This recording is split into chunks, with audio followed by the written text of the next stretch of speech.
Jadi hoax itu 20 kali lebih cepat daripada fakta konfirmasinya. Makanya di beberapa negara ya, ada aturan atau regulasi khusus untuk meregulasi hoax. Komunikasi itu bukan hanya sekedar skill ala-ala ya, tapi justru tools bertahan hidup. Krisis perlu dimitigasi. Ya, krisis nggak boleh dibiarin. Nggak boleh gimana nanti, tapi harus berpikirnya nanti gimana. Pantun dulu boleh kali. Pergi ke kota sama si cinta. Yang senyum-senyum pasti sudah punya cinta ya. Kita tertawa riang gembira. Di sini hadir mahasiswa yang luar biasa. Belum. UHAMKA asli emang juara. Masa dibilang juara hanya woi doang? Tepuk tangannya mana dong? Next, masih ada. Ngerjain tugas pakai chat GPT. Ayo siapa? Hati-hati ketahuan dosen nanti. Ayo sebarin berita baik di GNFI. Pasti damai Indonesia Pertiwi. Asik. Oke, kawan-kawan semua, terima kasih banyak para narasumber. Ini kawan baik semua, pakar-pakar di bidang komunikasi. Dulu saya pernah seperti Rian ya, dianggap sebagai idola anak muda. Sekarang sudah berubah, nah, idolanya pindah ke Rian. Idola mama. Teman-teman semua, saya sangat terhormat ya bisa ada di sini, bertemu dengan kawan-kawan semua. Ini ada teman-teman juga di sini. Ya, kita ingin bahas tentang komunikasi krisis ya. Karena krisis itu seperti yang tadi sudah disampaikan, ya sebetulnya relevan sama hidup kita semua dan itu lintas generasi ya. Mau generasi boomer, X, Y, Z, sampai Alpha pasti punya krisisnya masing-masing. Kalau Anda anak-anak mahasiswa kelas atau tingkat berapa? 1, 2? Tingkat 2, pastinya krisis juga. Biasa krisis pulsa ya. Mau Zoom, oke. Kalau ada kuliah online, bilang sama dosennya, maaf Bu, nggak bisa buka videonya, pulsanya terbatas. Ya kan? Saya udah hafal lah modus-modus itu. Atau barangkali krisis cinta juga nih, jangan-jangan. Kalau ngelihat tuh, pasti bilang cinta ini pada ketawa-ketawa, senyum-senyum, mau bilang jomblo tapi malu-malu ya. Nah, teman-teman semua, jadi kita tuh selalu ada krisis, ya, selalu ada krisis. Makanya dalam topologi ilmu komunikasi itu, komunikasi krisis menjadi salah satu kajian yang sangat penting, ya. Di setiap program studi komunikasi pasti ada mata kuliah tentang komunikasi krisis. Dan seperti yang tadi sudah dipaparkan, ya, krisis ini kalau nggak di-manage, dampaknya bisa painful, ya, bisa sangat menyakitkan. Oleh karena itu krisis perlu dimitigasi. Ya, krisis nggak boleh dibiarin, nggak boleh gimana nanti, tapi harus berpikirnya nanti gimana. Ya, makanya teman-teman sebagai pakar komunikasi, mahasiswa komunikasi, ini kan bakal jadi jago-jagonya komunikasi nih, ya. Nanti kalian akan mungkin kerja jadi PR, jadi profesional komunikasi, bikin konsultan komunikasi politik, atau komunikasi korporat, komunikasi pemasaran. Salah satu mentality yang harus dimiliki adalah memikirkan bahwa nanti gimana.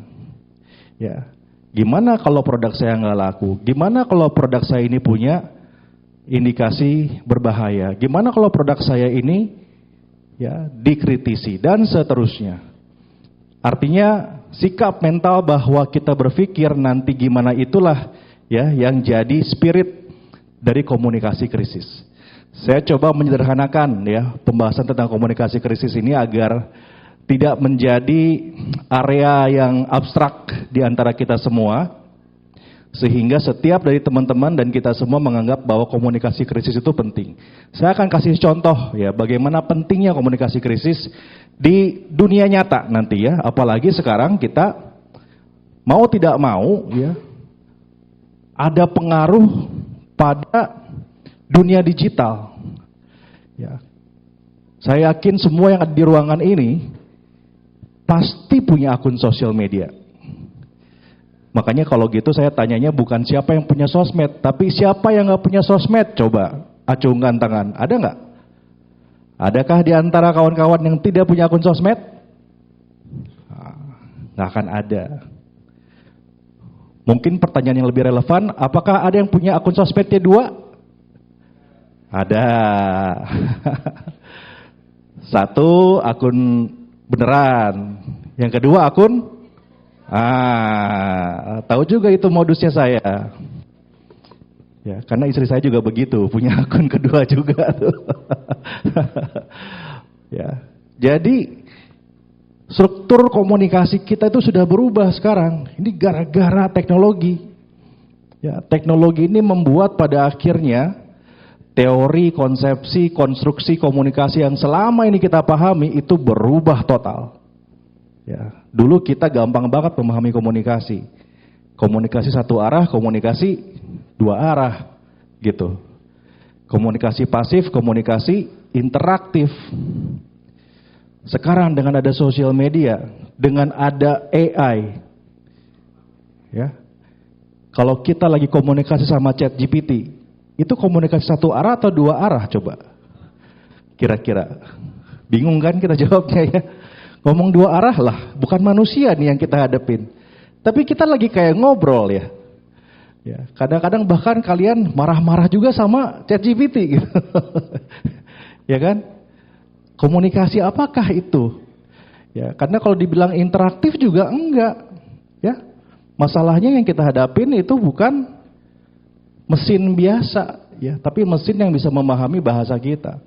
Ya, kita coba bahasnya dari sisi komunikasi. Kalau dari sisi teknologi itu lebih rumit lagi ya. Ada transformer, ada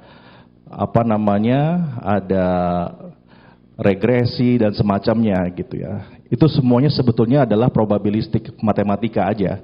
Ya, tapi masuk ke kita manusia, ke dimensi kita sebagai manusia, kita menganggapnya hampir seperti manusia. Ya, yakinlah saya mah di sini banyak yang curhat sama AI. Ya kan? Yakin saya mah. Ya pasti banyak yang curhat sama AI. Kenapa saya begini, kenapa saya begitu. Ya, kalau sakit juga nanya sama AI, saya sakit apa ini ya gitu kan. Kasihan sekarang dokter-dokter ya. Karena mau konsultasi tentang penyakit lebih enak pakai AI. Lebih murah dan tidak berbayar. Oke, kita masuk ke materi sekarang. Next. Ya. Jadi sebetulnya kalau di dunia krisis komunikasi ya, kalau kita bicara tentang krisis gitu, komunikasi itu sebetulnya justru adalah tools untuk surviving. Ya, kalau ada krisis, sebagian besar diselesaikan dengan komunikasi. Justru ketika tidak berkomunikasi, makin besarlah krisisnya. Nah, komunikasi itu macam-macam. Ada komunikasi menggunakan pers release, ada bikin post sosial media, ada komunikasi ya secara P2P atau person to person di kafe, gitu kan? Ya, berdiplomasi. Tapi intinya selalu menggunakan satu tools yang namanya komunikasi. Ya, jadi kalau teman bisa bicara, mempelajari ilmu komunikasi, ini teman-teman sedang mempelajari satu senjata yang maha dahsyat. Ya. Mungkin senjata juga kalah, atau bahkan ya drone nuklir Iran dan Israel juga kalah. Ya. Hancur dan kacau balaunya dunia sekarang ini gara-gara ininya siapa coba? Hah? Ramenya sekarang dunia global ini, Iran sama Israel, Amerika perang, Selat Hormuz ditutup itu, ininya siapa yang bikin bahaya? Hah? Ocehannya beliau itu yang bikin naik turun saham, koin tiba-tiba jatuh, harga minyak naik, itu dari siapa? Begini awalnya, ya, dari omon-omon gitu, ya. Jadilah seperti sekarang, gitu. Nah, artinya komunikasi itu bukan hanya sekedar skill ala-ala ya, tapi justru tools bertahan hidup. Nah, dalam aspek krisis, kita nanti harus mempertimbangkan masalah kecepatan melawan kebenaran. Apakah kita harus merespon lebih cepat atau nunggu dulu sampai kita mengumpulkan informasi yang akurat? Ya, cepat dan akurat ini selalu menjadi dilemanya ya untuk teman-teman yang di media selalu tuh ngerasain ya. Ini kita mesti naikin beritanya sekarang atau nunggu dulu data yang lebih akurat. Tapi kalau nunggu data lebih akurat, nanti kalah sama kompetitor sebelah. Ya, kalah cepat kita. Akhirnya muncullah berita sepotong-sepotong. Ya. Baru tahu satu data, dua data, nggak ada konteks secara keseluruhan, dikasih headline yang luar biasa, muncullah berita. Yang jadi korban disinformasi jadinya siapa? Publik. Ya, publik sebagai penikmat berita pasif, saat ada satu berita tidak lengkap, maka kita sedang memaparkan informasi yang tidak lengkap kepada masyarakat. Karena secara teori, ya, dalam active listening teori itu, yang namanya publik kalau mengkonsumsi berita itu pasif. Beda dengan mengkonsumsi hiburan. Ya, kalau mengkonsumsi hiburan itu aktif. Teman-teman pasti search BTS. Ah, keluarlah BTS semua. Ya enggak? Siapa? Iya. Kalian search lah. Humor apa, baru keluar informasinya, ya. Tapi kalau berita, kalian kan ngebuka sosmed, baru muncul berita begitu aja, mengalir di FYP-nya teman-teman. Sehingga mekanisme otak kita dalam mencerna berita itu lebih pasif, defenseless. Lalu kemudian muncul berita yang setengah-setengah. Jadilah kesadaran yang baru. Ya, mereka nggak akan mencari berita berikutnya. Misalnya ada berita satu muncul, ya baru setengahnya nih. Terus kita ngerasa ini belum lengkap, kita cari lagi berita berikutnya. Kan jarang tuh ya kita yang seperti itu ya. Mungkin yang punya hobi baca berita, nonton berita akan stay ke berita, mencari berita. Tapi kebanyakan masyarakat kita itu tidak seperti itu. Maka penting sekali untuk mempertimbangkan antara kecepatan dan kebenaran. Yang kedua, kita ini sekarang sedang menghadapi fragmentasi publik gara-gara algoritma. Ya. Jadi karena algoritma, ya, yang suka sama K-pop makin suka K-pop, benci sama K-pop makin benci K-pop. Gitu. Yang suka atau dukung si A jadi presiden makin dukung si A, yang dukung si B makin dukung si B. Itu gara-gara algoritma. Karena algoritma itu memang didesain agar memberikan rekomendasi konten yang teman-teman suka. Makanya kenapa algoritma sosial media dan algoritma belanja itu nggak boleh disatukan. Mungkin kalau kalian sekarang tahu ya kenapa dulu ya di TikTok itu nggak boleh Tokopedia itu masuk di dalamnya. Takutnya nanti terjebak di bubble shopping. Ya, Anda bayangkan kalau setiap hari disuguhin konten-konten atau produk-produk yang kalian suka, pasti pengen belanja. Penting gak penting, tapi karena suka belanja. akhirnya jadi sangat konsumtif. Makanya ada peraturan menteri sekarang memisahkan algoritma mesin antara social media dan algoritma belanja e-commerce. Ya. Yang kedua, resiko eksistensial. Jadi distorsi informasi berpotensi menghancurkan kredibilitas, ya, bahkan negara, apalagi perusahaan. Hanya dalam waktu hitungan jam atau menit. Kita mengalami ya banyak sekali berita-berita yang menghancurkan reputasi perusahaan atau brand. Ya. Karena direkam saya nggak mau nyebutin brandnya, nanti saya dituntut lagi. Tapi banyak banget kan, ya gara-gara Tumblr. Tuh, saya kan nyebutin merek ya, gara-gara Tumblr gitu ada, ya enggak. Gara-gara pelayanannya kurang ramah, direkam, jadilah viral, rusak reputasinya gitu. Gara-gara influencer mereview satu toko roti, toko kue, reviewnya jelek, tiba-tiba jadi nggak laku itu toko gitu. Ya. Jadi di era sekarang ini kita menghadapi yang namanya resiko eksistensial. Ya. Bahkan perusahaan tempat saya berada sekarang ini pernah mengalami itu juga tahun lalu. Ya. Teman-teman mungkin masih ingat ya, rame-rame oplosan. Ya, ntar saya jelasin di mana kelirunya, ya, teman-teman, dan bagaimana kita akhirnya harus ya berusaha untuk mengurangi dampak krisisnya. Next. Nah berikutnya, ya kita ini sekarang ya karena lagi-lagi algoritma terjebak dalam ruang gema atau dalam echo chamber, ya. Jadi terjebak dalam echo chamber, ya. Kita akhirnya nggak berkembang. Kalau kita percaya sesuatu, kita akan selalu ada di situ, ya, dekat dengan orang-orang yang sama juga, gitu. Kita nggak belajar yang lain atau pengetahuan yang lain, ya. Ini bahaya banget, ya. Nah, pada saat ekosistem media terfragmentasi, maka publik secara algoritmi terkurung untuk hanya mendengar apa yang memvalidasi opini mereka.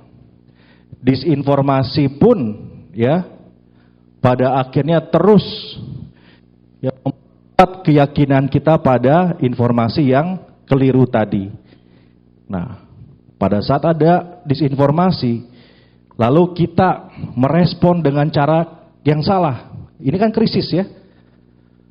Kalau di zaman algoritma sekarang ini, di era sosial media ini bakal mentok, ya, nggak akan nembus. Bahkan ada penelitian yang menyebutkan kecepatan hoax itu berpendarnya lebih cepat 20 kali daripada konfirmasinya. Jadi kalau ada berita negatif nih, langsung rame di sosial media, itu untuk mengkonfirmasinya sudah pasti akan ketinggalan. Jadi hoax itu 20 kali lebih cepat daripada fakta konfirmasinya. Makanya di beberapa negara ya, ada aturan atau regulasi khusus untuk meregulasi hoax.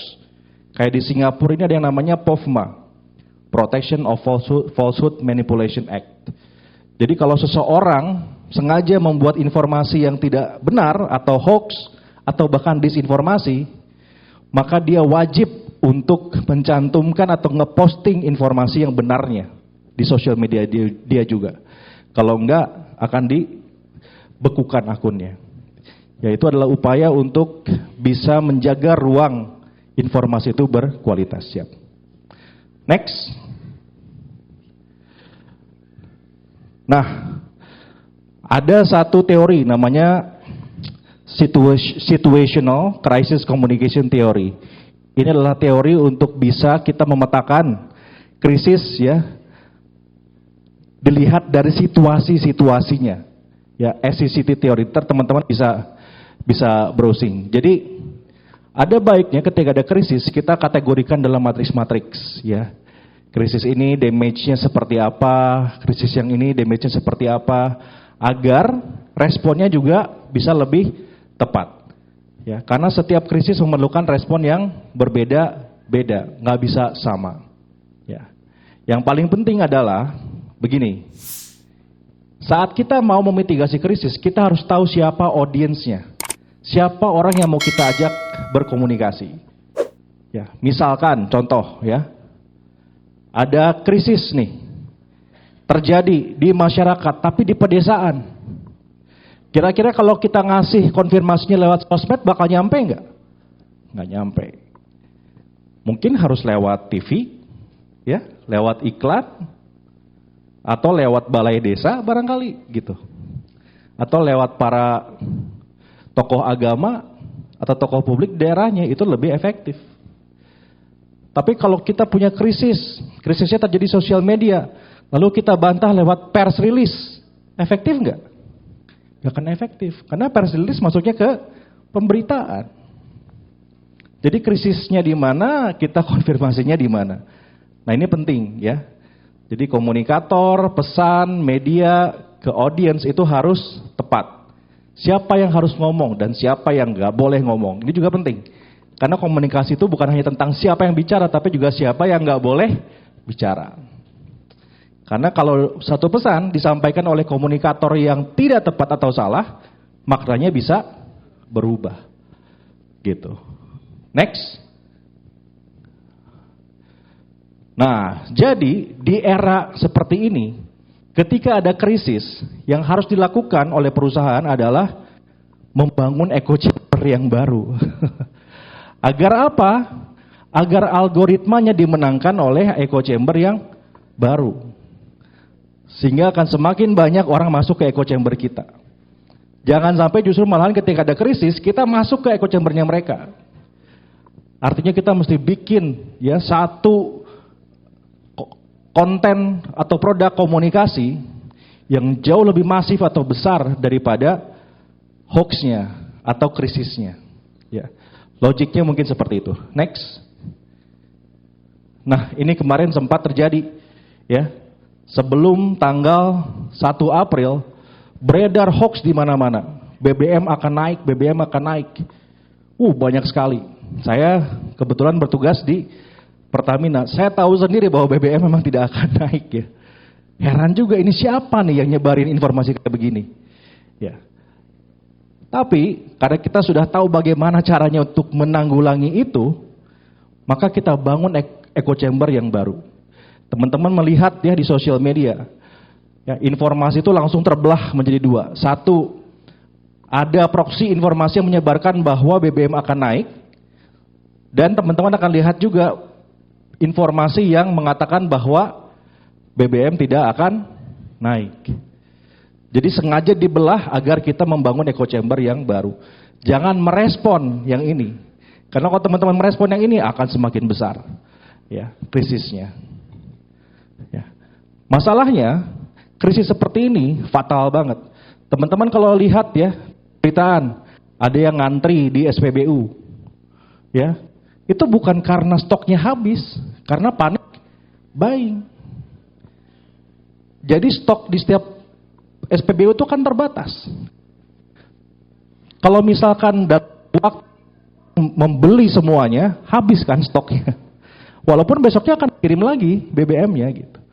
Jadi panic buying itu adalah contoh damage dari krisis yang terjadi ya terkait hoax yang beredar mengenai kenaikan harga BBM. Nah, yang kita lakukan kemarin adalah membangun echo chamber yang baru. Next. Nah ini barangkali ya, bagaimana kita memetakan SCCT tadi itu ya, SCCT Situational Communication Crisis Theory kita petakan menjadi seperti ini. Press release dimasukkan kemana, lalu konten lewat masukan kemana. Kita juga berkolaborasi sama GNFI sebagai contoh ya, karena GNFI kan punya audience market di social media. Maka kita pakai social media untuk bisa meredakan krisis yang ada di sosial media. Jadi kita pakai semua kanal, ya, semua jalur agar bisa menggapai audiensnya. Next. Nah, paradigma baru komunikasi krisis di era digital kurang lebih diagnosanya harus akurat, jangan lupa untuk cepat mengeksekusi, dan yang ketiga kita yang harus menguasai narasi. Jangan sampai kita yang dikuasai narasinya oleh oleh publik. Baik, terima kasih. Nanti kita ngobrol lagi di sesi diskusi. Terima kasih Kang.